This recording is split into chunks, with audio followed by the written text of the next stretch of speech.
Presidência da República, Casa Civil, Subchefia para Assuntos Jurídicos, Constituição da República Federativa do Brasil de 1988, Capítulo 4 das Funções Essenciais à Justiça, Seção I do Ministério Público, art. 127.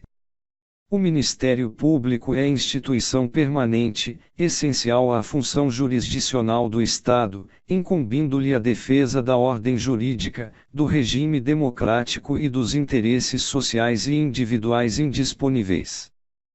Primeiro, são princípios institucionais do Ministério Público a unidade, a indivisibilidade e a independência funcional. Segundo, ao Ministério Público é assegurada a autonomia funcional e administrativa, podendo, observado o disposto no art. 169, propor ao Poder Legislativo a criação e extinção de seus cargos e serviços auxiliares, provendo-os por concurso público de provas ou de provas e títulos, a política remuneratória e os planos de carreira. A lei disporá sobre sua organização e funcionamento. Terceiro, o Ministério Público elaborará sua proposta orçamentária dentro dos limites estabelecidos na Lei de Diretrizes Orçamentárias. Quarto, se o Ministério Público não encaminhar a respectiva proposta orçamentária dentro do prazo estabelecido na Lei de Diretrizes Orçamentárias, o Poder Executivo considerará, para fins de consolidação da proposta orçamentária anual, os valores aprovados na lei orçamentária vigente, ajustados de acordo com os limites estipulados na forma do terceiro. Quinto, se a proposta orçamentária de que trata este artigo for encaminhada em desacordo com os limites estipulados na forma do terceiro, o Poder Executivo procederá aos ajustes necessários para fins de consolidação da proposta orçamentária anual. Sexto, durante a execução orçamentária do exercício, não poderá haver a realização de despesas ou a assunção de obrigações que extrapolem os limites estabelecidos na Lei de Diretrizes Orçamentárias, exceto se previamente autorizadas, mediante a abertura de créditos suplementares ou especiais. Art. 128. O Ministério Público abrange, e, o Ministério Público da União, que compreende, a, o Ministério Público Federal, b, o Ministério Público do Trabalho, c, o Ministério Público Militar, d, o Ministério Público do Distrito Federal e Territórios, segunda, os Ministérios Públicos dos Estados. Primeiro, o Ministério Público da União tem por chefe o Procurador-Geral da República, nomeado pelo Presidente da República dentre integrantes da carreira, maiores de 35 anos, após a aprovação de seu nome pela maioria absoluta dos membros do Senado Federal, para mandato de 2 anos, permitida a recondução. Segundo, a destituição do Procurador-Geral da República, por iniciativa do Presidente da República, deverá ser precedida de autorização da maioria absoluta do Senado Federal. Terceiro, os Ministérios Públicos dos Estados e o do Distrito Federal e Territórios formarão lista tríplice dentre integrantes da carreira, na forma da lei respectiva, para a escolha de seu Procurador-Geral, que será nomeado pelo chefe do Poder Executivo, para mandato de 2 anos, permitida uma recondução. Quarto, os procuradores-gerais nos estados e no Distrito Federal e Territórios poderão ser destituídos por deliberação da maioria absoluta do Poder Legislativo, na forma da lei complementar respectiva. Quinto, leis complementares da União e dos Estados, cuja iniciativa é facultada aos respectivos procuradores-gerais, estabelecerão a organização, as atribuições e o estatuto de cada Ministério Público, observadas, relativamente a seus membros, e, as seguintes garantias: a vitaliciedade, após 2 anos de exercício, não podendo perder o cargo senão por sentença judicial transitada em julgado; b. Inamovibilidade, salvo por motivo de interesse público, mediante decisão do órgão colegiado competente do Ministério Público, pelo voto da maioria absoluta de seus membros, assegurada ampla defesa, c. irredutibilidade de subsídio, fixado na forma do art. 39, quarto, e ressalvado o disposto nos arts.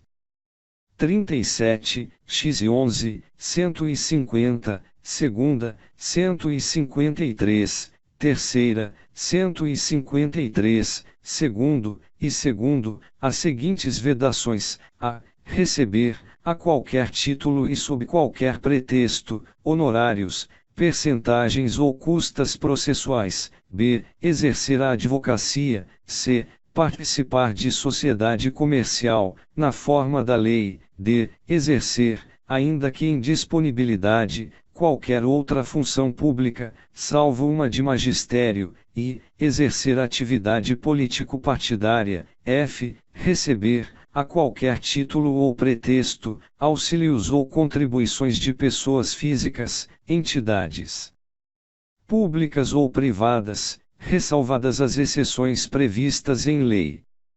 Sexto, aplicar-se aos membros do Ministério Público o disposto no art. 95, parágrafo único, v. art. 129. São funções institucionais do Ministério Público, e, promover, privativamente, a ação penal pública, na forma da lei; segunda, zelar pelo efetivo respeito dos poderes públicos e dos serviços de relevância pública aos direitos assegurados nesta Constituição, promovendo as medidas necessárias à sua garantia; terceira, promover o inquérito civil e a ação civil pública, para a proteção do patrimônio público e social, do meio ambiente e de outros interesses difusos e coletivos; quarta, promover a ação de inconstitucionalidade ou representação para fins de intervenção da União e dos Estados, nos casos previstos nesta Constituição; v. Defender judicialmente os direitos e interesses das populações indígenas; sexta, expedir notificações nos procedimentos administrativos de sua competência, requisitando informações e documentos para instruí-los, na forma da lei complementar respectiva; sétima, exercer o controle externo da atividade policial, na forma da lei complementar mencionada no artigo anterior; oitava, requisitar diligências investigatórias e a instauração de inquérito policial, indicados os fundamentos jurídicos de suas manifestações processuais; nona, exercer outras funções que lhe forem conferidas, desde que compatíveis com sua finalidade, sendo-lhe vedada a representação judicial e a consultoria jurídica de entidades públicas. Primeiro, a legitimação do Ministério Público para as ações civis previstas neste artigo não impede a de terceiros, nas mesmas hipóteses, segundo o disposto nesta Constituição e na lei. Segundo, as funções do Ministério Público só podem ser exercidas por integrantes da carreira, que deverão residir na comarca da respectiva lotação, salvo autorização do chefe da instituição. Terceiro, o ingresso na carreira do Ministério Público far-se-á mediante concurso público de provas e títulos, assegurada a participação da Ordem dos Advogados do Brasil em sua realização, exigindo-se do bacharel em Direito, no mínimo, 3 anos de atividade jurídica e observando-se, nas nomeações, a ordem de classificação. Quarto, aplicar-se ao Ministério Público, no que couber, o disposto no art. 93. Quinto, a distribuição de processos no Ministério Público será imediata. Art. 130. Aos membros do Ministério Público junto aos Tribunais de Contas aplicam-se as disposições desta seção pertinentes a direitos, vedações e forma de investidura. Art. 130-A. O Conselho Nacional do Ministério Público compõe-se de 14 membros nomeados pelo Presidente da República, depois de aprovada a escolha pela maioria absoluta do Senado Federal, para um mandato de 2 anos, admitida uma recondução, sendo, e o Procurador-Geral da República, que o preside, segunda 4 membros do Ministério Público da União, assegurada a representação de cada uma de suas carreiras, terceira 3 membros do Ministério Público dos Estados, quarta 2 juízes, indicados um pelo Supremo Tribunal Federal e outro pelo Superior Tribunal de Justiça, v2 advogados, indicados pelo Conselho Federal da Ordem dos Advogados do Brasil, sexta 2 cidadãos de notável saber jurídico e reputação ilibada, indicados um pela Câmara dos Deputados e outro pelo Senado Federal. Primeiro, os membros do Conselho oriundos do Ministério Público serão indicados pelos respectivos Ministérios Públicos, na forma da lei. Segundo, compete ao Conselho Nacional do Ministério Público o controle da atuação administrativa e financeira do Ministério Público e do cumprimento dos deveres funcionais de seus membros, cabendo-lhe zelar pela autonomia funcional e administrativa do Ministério Público, podendo expedir atos regulamentares, no âmbito de sua competência, ou recomendar providências, segunda zelar pela observância do art. 37 e apreciar, de ofício ou mediante provocação, a legalidade dos atos administrativos, praticados por membros ou órgãos do Ministério Público da União e dos Estados, podendo desconstituí-los, revê-los ou fixar prazo para que se adotem as providências necessárias ao exato cumprimento da lei, sem prejuízo da competência dos tribunais de contas. Terceira, receber e conhecer das reclamações contra membros ou órgãos do Ministério Público da União ou dos Estados, inclusive contra seus serviços auxiliares, sem prejuízo da competência disciplinar e correicional da instituição, podendo avocar processos disciplinares em curso, determinar a remoção ou a disponibilidade e aplicar outras sanções administrativas, assegurada ampla defesa. Quarta, rever, de ofício ou mediante provocação, os processos disciplinares de membros do Ministério Público da União ou dos Estados julgados há menos de um ano, elaborar relatório anual, propondo as providências que julgar necessárias sobre a situação do Ministério Público no país e as atividades do Conselho, o qual deve integrar a mensagem prevista no art. 84, 11. Terceiro, o Conselho escolherá, em votação secreta, um corregedor nacional, dentre os membros do Ministério Público que o integram, vedada a recondução, competindo-lhe, além das atribuições que lhe forem conferidas pela lei, as seguintes, e receber reclamações e denúncias, de qualquer interessado, relativas aos membros do Ministério Público e dos seus serviços auxiliares. Segunda, exercer funções executivas do Conselho, de inspeção e correição geral. Terceira, requisitar e designar membros do Ministério Público, delegando-lhes atribuições, e requisitar servidores de órgãos do Ministério Público. Quarto, o presidente do Conselho Federal da Ordem dos Advogados do Brasil oficiará junto ao Conselho.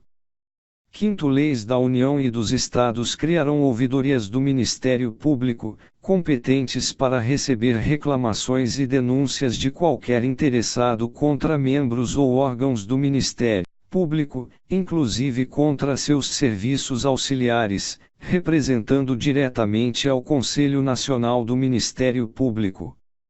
Seção 2ª da Advocacia Pública, art. 131. A Advocacia Geral da União é a instituição que, diretamente ou através de órgão vinculado, representa a União, judicial e extrajudicialmente, cabendo-lhe, nos termos da lei complementar que dispuser sobre sua organização e funcionamento, as atividades de consultoria e assessoramento jurídico do Poder Executivo. Primeiro, a Advocacia Geral da União tem por chefe o Advogado-Geral da União, de livre nomeação pelo Presidente da República dentre cidadãos maiores de 35 anos, de notável saber jurídico e reputação ilibada. Segundo, o ingresso nas classes iniciais das carreiras da instituição de que trata este artigo far-se-á mediante concurso público de provas e títulos. Terceiro, na execução da dívida ativa de natureza tributária, a representação da União cabe à Procuradoria-Geral da Fazenda Nacional, observado o disposto em lei. Art. 132. Os procuradores dos Estados e do Distrito Federal, organizados em carreira, na qual o ingresso dependerá de concurso público de provas e títulos, com a participação da Ordem dos Advogados do Brasil em todas as suas fases, exercerão a representação judicial e a consultoria jurídica das respectivas unidades federadas. Parágrafo único. Aos procuradores referidos neste artigo é assegurada estabilidade após 3 anos de efetivo exercício, mediante avaliação de desempenho perante os órgãos próprios, após relatório circunstanciado das corregedorias. Seção 3ª da Advocacia, art. 133. O advogado é indispensável à administração da justiça, sendo inviolável por seus atos e manifestações no exercício da profissão, nos limites da lei. Seção 4ª da Defensoria Pública, art. 134. A Defensoria Pública é instituição permanente, essencial à função jurisdicional do Estado, incumbindo-lhe, como expressão e instrumento do regime democrático, fundamentalmente, a orientação jurídica, a promoção dos direitos humanos e a defesa, em todos os graus, judicial e extrajudicial, dos direitos individuais e coletivos, de forma integral e gratuita, aos necessitados, na forma do inciso X do art. 5º desta Constituição Federal. Primeiro, lei complementar organizará a Defensoria Pública da União e do Distrito Federal e dos Territórios e prescreverá normas gerais para sua organização nos estados, em cargos de carreira, providos, na classe inicial, mediante concurso público de provas e títulos, assegurada a seus integrantes a garantia da inamovibilidade e vedado o exercício da advocacia fora das atribuições institucionais. Segundo, as defensorias públicas estaduais são asseguradas autonomia funcional e administrativa e a iniciativa de sua proposta orçamentária dentro dos limites estabelecidos na Lei de Diretrizes Orçamentárias e subordinação ao disposto no art. 99, segundo. Terceiro, aplicar-se o disposto no segundo às defensorias públicas da União e do Distrito Federal. Quarto, são princípios institucionais da Defensoria Pública a unidade, a indivisibilidade e a independência funcional, aplicando-se também, no que couber, o disposto no art. 93 e no inciso 2º do art. 96 desta Constituição Federal. Art. 135. Os servidores integrantes das carreiras disciplinadas nas seções 2ª e 3ª deste capítulo serão remunerados na forma do art. 39, 4º.